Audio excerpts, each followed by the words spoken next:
Há coisas extremamente difíceis de se fazer na vida. Acredito que uma das coisas mais difíceis que a humanidade já fez foi colocar o homem na Lua ou mandar sondas espaçonaves a outros planetas. Construir máquinas maravilhosas e precisas que viajam milhares e milhares de milhas e mandarem imagens para a Terra e receberem mensagens da Terra através do espaço infinito exigiu do homem toda a sua habilidade nas ciências e todo o conhecimento acumulado durante milênios para poder realizar tais façanhas. Realmente, para a maioria de nós, meros mortais, seria uma coisa muito difícil de realizar. Mas, na minha opinião, há uma coisa que, sem sombra de dúvida, é a coisa mais difícil do mundo, mais do que viajar no espaço. O que seria?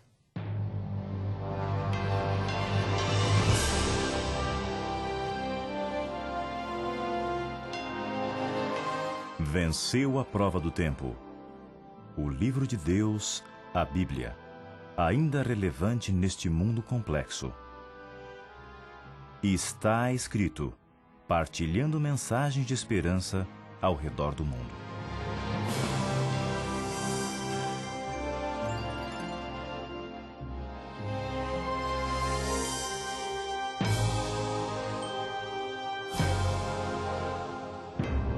Qual seria a coisa mais difícil de fazer na vida?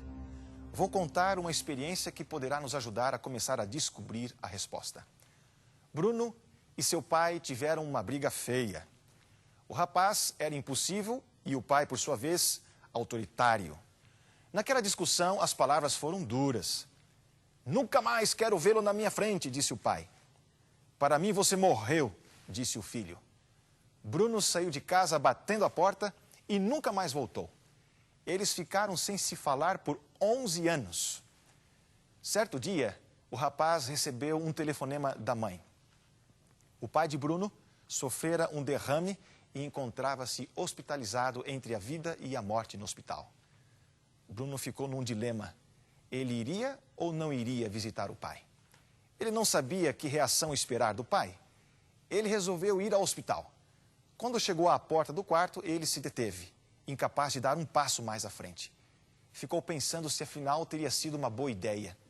Talvez sua presença despertasse antigos aborrecimentos que fariam o estado do pai se agravar.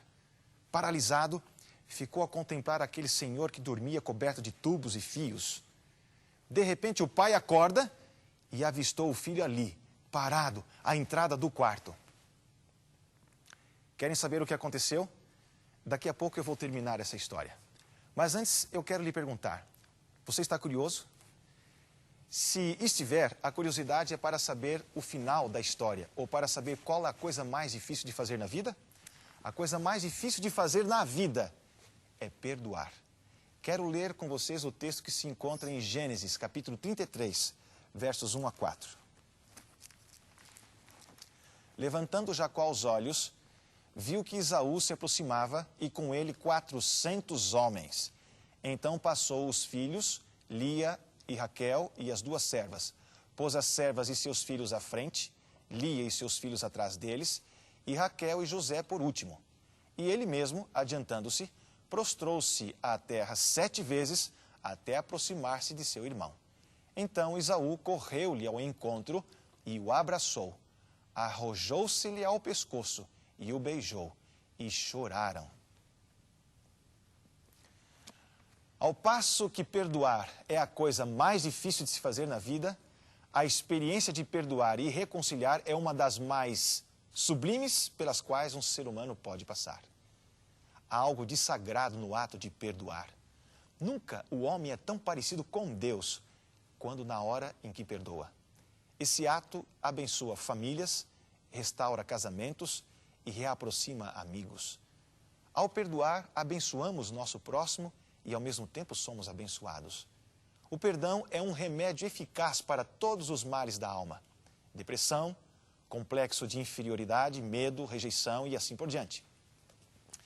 Na verdade, a cura interior poderia ser resumida em uma palavra: perdão. Mas perdoar pode se tornar a experiência mais difícil de um ser humano.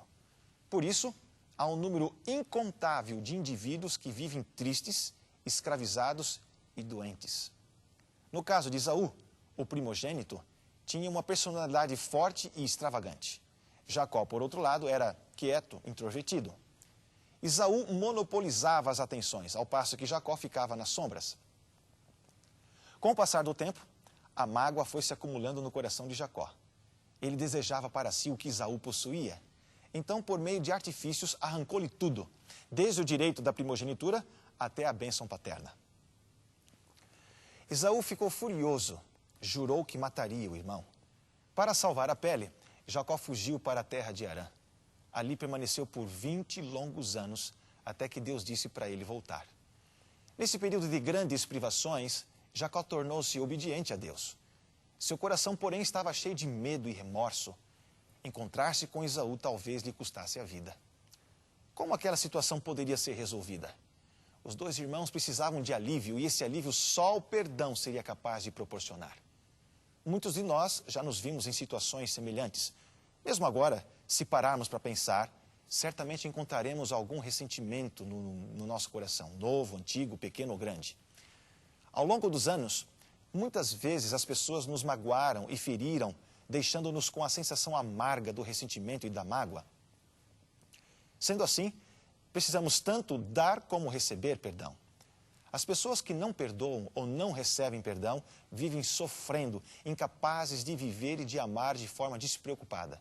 Fechadas em si mesmas, vão se tornando desconfiadas, amargas, infelizes. Cada vez que Ângela precisava visitar sua mãe, era um verdadeiro tormento. Ela mantinha na memória a forma como fora tratada na infância e as rejeições e julgamentos de que fora vítima. Ângela não conseguia ficar à vontade com a mãe, nem olhá-la com carinho. Para ela, quanto menos tempo passassem juntas, melhor. Quanto a Júlio, contou à esposa a infidelidade que cometera, esperando que ela, ainda que magoada, lhe perdoasse. Ele havia tomado a decisão de reconsagrar-se a Cristo e desejava viver uma relação transparente, sem nenhum tipo de segredo. A reação da mulher, entretanto, não foi a que ele imaginara. Ela ficou totalmente arrasada. Primeiro, caiu num estado de depressão e precisou tomar remédios. Apesar de recuperada, começou a tratar o marido com indiferença. Ela não se divorciou dele, mas também não o perdoou. Assim, os dois passaram a viver um casamento infeliz. Júlio sentia pesar sobre si, dia e noite. Mas o que realmente o consumia era a dor de não haver recebido o perdão da esposa. Lorena tinha apenas 10 anos de idade e gostava bastante das visitas que fazia à casa dos avós. Seu avô, porém, era uma pessoa sistemática, que constantemente lhe chamava a atenção. Tira o pé do sofá, não fale de boca cheia, não corra no quintal. Essas eram algumas frases que Lorena sempre escutava. Certo dia, quando o velhinho havia exagerado nas reclamações, a menina disse consigo, em pensamento: seu velho chato, eu queria que você morresse. Aquele foi um pensamento típico de uma criança aborrecida.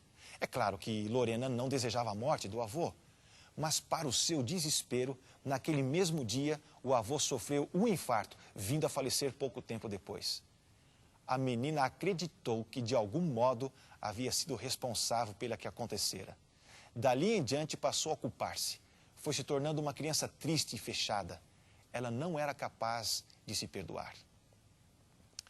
O que poderia ajudar cada uma dessas pessoas a colocá-las de volta no caminho da felicidade? O perdão. Ângela precisava perdoar a mãe. Júlio anseia pelo perdão da esposa. E a pequena Lorena deve perdoar a si mesma. Bruno deveria perdoar o pai. Por falar no Bruno, querem ouvir o final da história? Quando o pai de Bruno o viu entrar no quarto, desatou a chorar copiosamente. O rapaz não pôde mais se conter. Sem pensar em nada mais, correu em direção ao leito do pai, atirou-se-lhe ao pescoço, abraçando e beijando-lhe o rosto. Num segundo, toda a mágoa que os havia mantido afastados por 11 anos desapareceu. Pai e filho estavam novamente juntos, abraçados, chorando e lavando as mágoas de muitos anos com as lágrimas da reconciliação. Vale a pena dizer que o pai recuperou a saúde e teve ainda muitos anos de feliz convivência com seu filho. Meus amigos, o mundo precisa do perdão, a fim de gerar alívio e promover reconciliação entre indivíduos, famílias e povos. E, no entanto, é cada vez mais raro vermos isso acontecer. Por quê? Porque há obstáculos. Vamos conhecer os obstáculos do perdão. Quando uma pessoa cogita em seu íntimo a possibilidade de desculpar alguém, imediatamente se levanta contra esta perspectiva 3 obstáculos. Vou chamar esses obstáculos de os 3 grandes inimigos da felicidade. O primeiro obstáculo é o mundo. O mundo diz: perdoar é para fracos.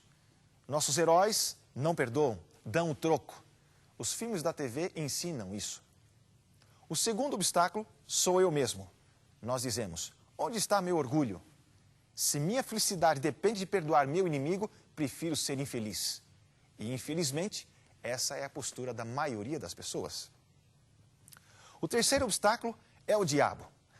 O diabo diz: retribua, vingança. A vingança é doce. Não dê a ninguém a chance de feri-lo novamente. Sim, meus amigos, é muito difícil perdoar. Perdoar significa abrir mão de todas as justificativas, assumir todas as responsabilidades e correr todos os riscos. Por isso, muitas vezes, optamos pelo caminho mais fácil e deixamos o mundo, a carne e o diabo ditarem o rumo da nossa vida. Mesmo que Jesus nos exorte a perdoar nossos devedores, sempre encontraremos boas desculpas para agir diferente e conservarmos a mágoa no coração. Algumas pessoas alimentam seus rancores por anos a fio, ou até mesmo a vida inteira. No caso de Jacó e Esaú foram 20 anos. No caso de Bruno e seu pai foram 11 anos. O orgulho ferido é uma enxurrada que acaba nos arrastando para longe dos planos de Deus. Nossa alegria é empanada e ficamos expostos a uma série de doenças emocionais. Perdoar decididamente não é para os fracos. A libertação e a vitória é o privilégio dos valentes, daqueles que encaram as dificuldades e têm a ousadia de fazer a coisa certa, que é perdoar. Jesus nos deu o exemplo perfeito. Vamos vê-lo em Lucas, capítulo 23, versos 33 e 34. Quando chegaram ao lugar chamado Calvário, ali o crucificaram, bem como aos seus malfeitores, um à direita, outro à esquerda. Contudo, Jesus dizia: Pai, perdoa-lhes, porque não sabem o que fazem. Jesus também nos deixou o mandamento que está em Mateus capítulo 6, versos 14 e 15. Vamos lá ver.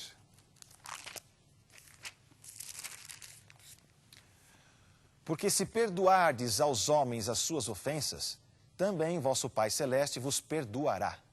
Se, porém, não perdoardes aos homens as suas ofensas, tampouco vos perdoará as vossas ofensas. É possível ser mais claro do que isso?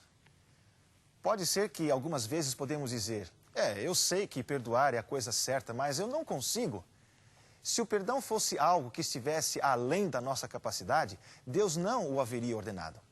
Você não deve confundir sentimento de perdão com a decisão de perdoar. Se decidirmos perdoar, nós o faremos. Então o sentimento se harmonizará com a nossa decisão. Não tente sentir perdão primeiro, pois você nunca o conseguirá. Decida perdoar primeiro e o sentimento do perdão virá depois. A reconciliação de Jacó e Esaú é uma das passagens mais tocantes da Bíblia. Em meio a abraços e a beijos, muitas lágrimas, a graça fluiu. O reencontro não foi fácil para nenhum dos dois, mas ao agirem de forma sábia, humilde e corajosa, os dois foram abençoados e todos os seus familiares. Quando perdoamos, não geramos um bem só para nós mesmos. As consequências positivas se fazem sentir sobre muitos que estão à nossa volta. Às vezes, alguém vem falar comigo a respeito de uma ofensa que sofreu e que está muito magoado. O conselho que dou agora se encontra em responder 3 perguntas. Você nem precisa respondê-las para mim. Responda só para você mesmo. As perguntas são: o que Jesus gostaria que você fizesse? Segunda, o que o diabo gostaria que você fizesse? Terceira, o que você vai fazer? É possível que você diga, mas as coisas não são tão simples assim. Então me desculpe, pois vou discordar de você. As coisas realmente são simples assim. Por outro lado, se você me disser que a decisão de perdoar não é fácil, então eu tenho que concordar com você. Desejar perdoar é dar início a uma verdadeira guerra no coração. E liberar o perdão é vencer essa guerra. Há uma antiga história a respeito de um imperador que descobriu que, numa das províncias mais distantes de seu reino, um grupo de nobres fomentava uma revolta. Ele mobilizou seu exército e partiu contra os revoltosos. O rei dizia, destruirei todos os meus inimigos. Quando o rei chegou, não houve necessidade de luta, pois os revoltosos se renderam. Estes inimigos foram presos e eles imaginaram que seriam executados. Mas, para surpresa deles, o imperador tratou-os com brandura. Os nobres acabaram admitindo envergonhados que haviam se rebelado contra um rei justo e bom. Os oficiais do exército se admiraram com a atitude do rei. Vossa Majestade não cumpriu a promessa que fez, disseram-lhe. Como não? Retrucou o imperador. Prometi destruir os inimigos e cumpri minha palavra. Como vocês podem ver, não restam mais inimigos. Transformei-os em amigos. Foi isso que o Senhor fez com relação a mim e a você. Na cruz, Jesus transformou nossa condição de inimigos em amigos. Somente a força do perdão conseguiria realizar algo dessa magnitude. Perdoar é uma das tarefas mais difíceis e gratificantes que existem. O perdão pode destruir inimigos e transformá-los em amigos. Quando perdoamos, abençoamos e somos abençoados. Felizmente, Bruno e seu pai se perdoaram. Felizmente, Jacó e Esaú se perdoaram. Com isso, todos saíram ganhando. O que o Senhor queria que aqueles dois irmãos fizessem é o mesmo que Ele tem planeado para nós. O desafio está lançado. Que resposta vamos dar? Eu quero ser um vaso de honra, moldado pelo Senhor,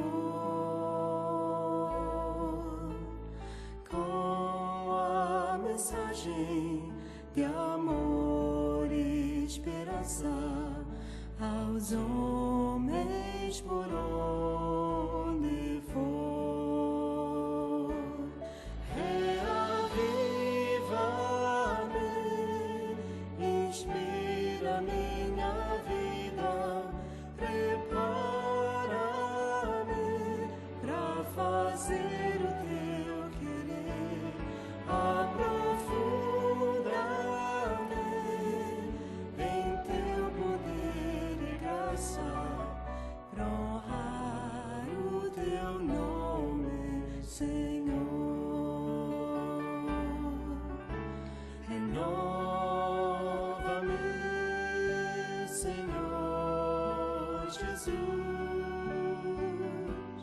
Já não quero ser igual. Renova-me, Senhor Jesus. Põe em mim teu coração, porque tudo que há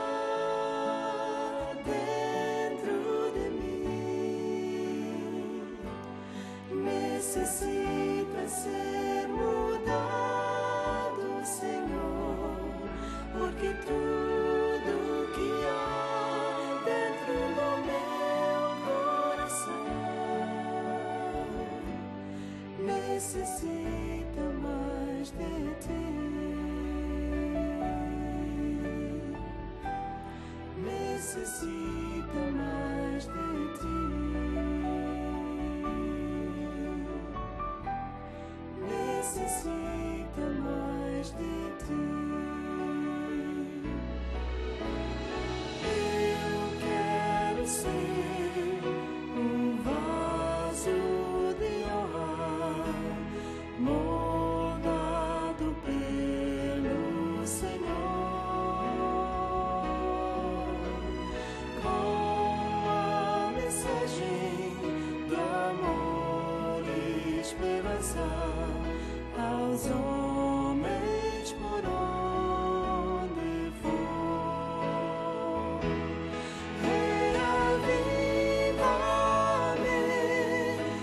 inspira minha vida, prepara-me pra fazer o teu querer, aprofunda-me em teu poder e graça, pra honrar o teu nome, Senhor, pra honrar o teu nome, Senhor, pra honrar o teu nome,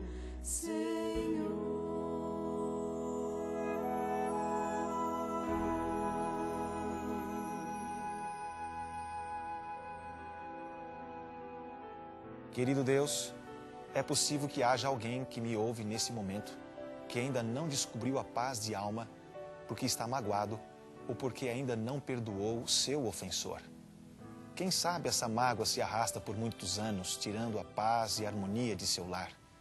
Dá força e coragem para perdoarmos nossos ofensores e seguirmos o exemplo que Jesus nos deixou. Ajuda-nos a aprendermos de Jesus e, com certeza, acharemos descanso para as nossas almas. Em nome de Jesus. Amém.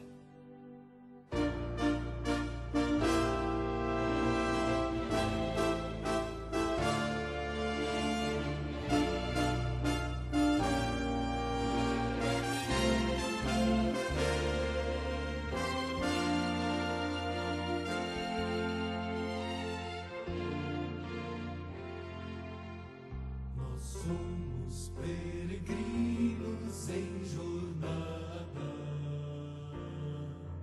À nossa frente muitos outros vão,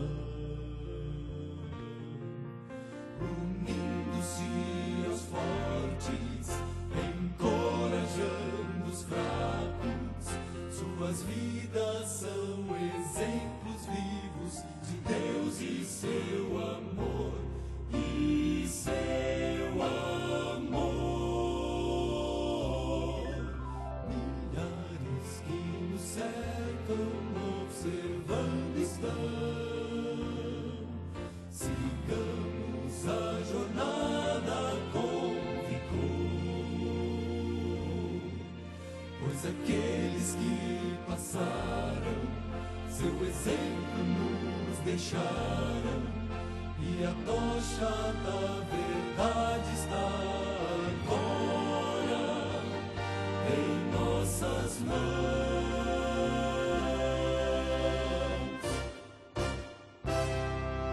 Possam todos que nos seguem ver Jesus em nós. Brilhe nossa vida intensa como a luz. Nosso caminhar possa demonstrar que a força que nos move vem da cruz. Possam todos que nos seguem ver Jesus em nós.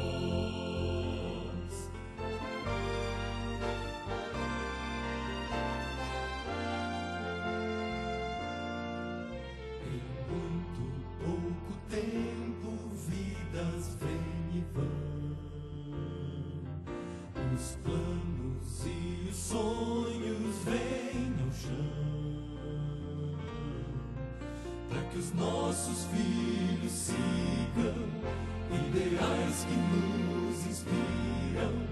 Precisam do exemplo do serviço e do amor.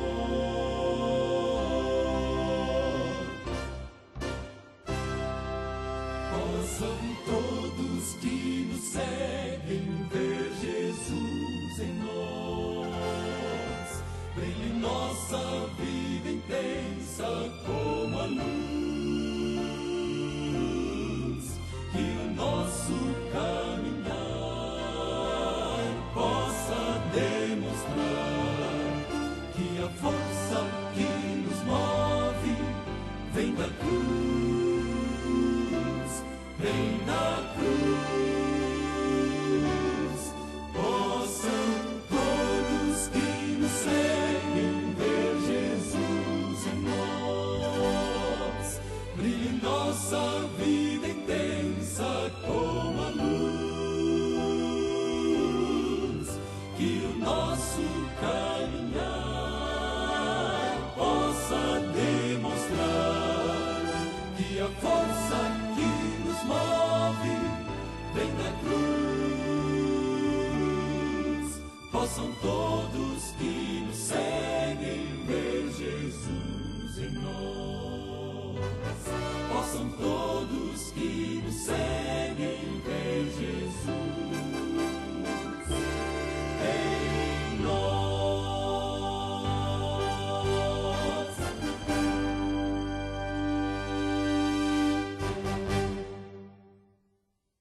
Obrigado por ter assistido ao nosso programa hoje.